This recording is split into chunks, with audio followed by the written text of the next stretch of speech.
Coassa, un village perdu au cœur de la cordillère des Andes, au Pérou, à 3800 mètres d'altitude.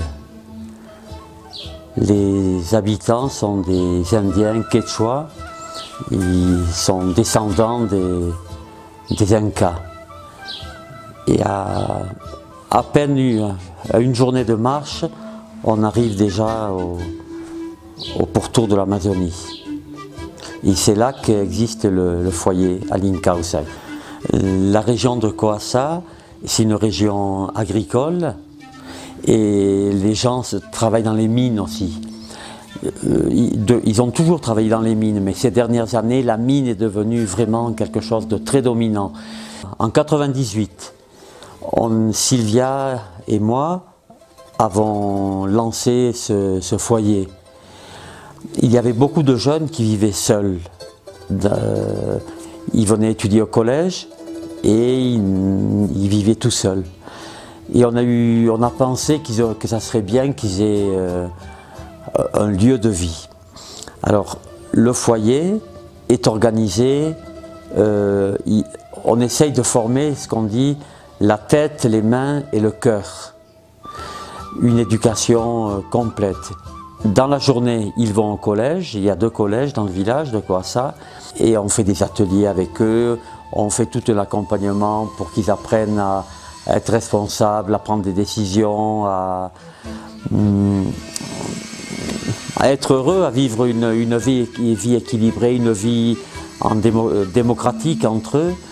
Ils participent tous aux tâches, c'est la cuisine, le jardin, les animaux, un élevage de truites, la propreté, disons, tout le monde participe, garçons et filles, parce que le foyer est mixte, il y a environ 25 à 30 adolescents chaque année.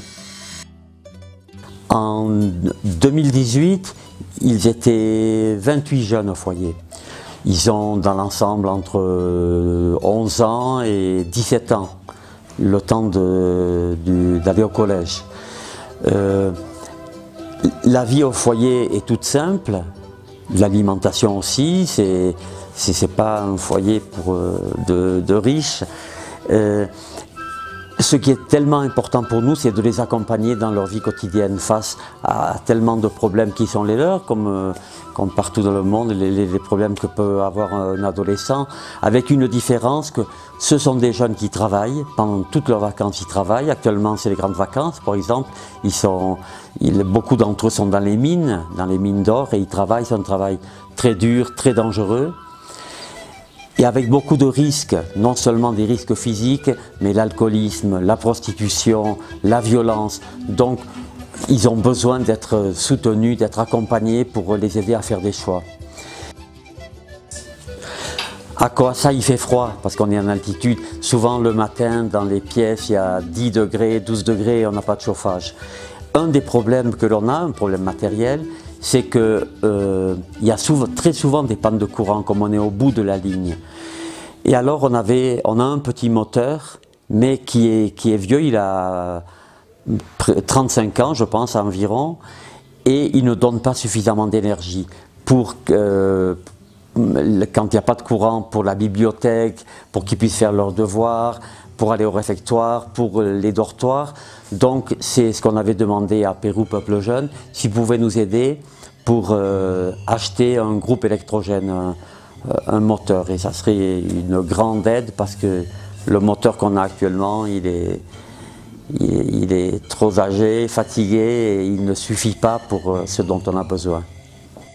En el hogar estoy bien y también tengo los apoyos de los responsables. Cada grupo tiene que ir a una granja y uno a la cocina y uno a la limpieza. Han aprendido de educación, también sabe colaborar un poco, era dejadito, ahora es un poco, ¿no? Ya no es dejado, sino responsable, le gusta, quiere estar aquí. Estoy sintiendo un orgullo porque mi hijo está atendido, todo, ser responsable, sabe todo.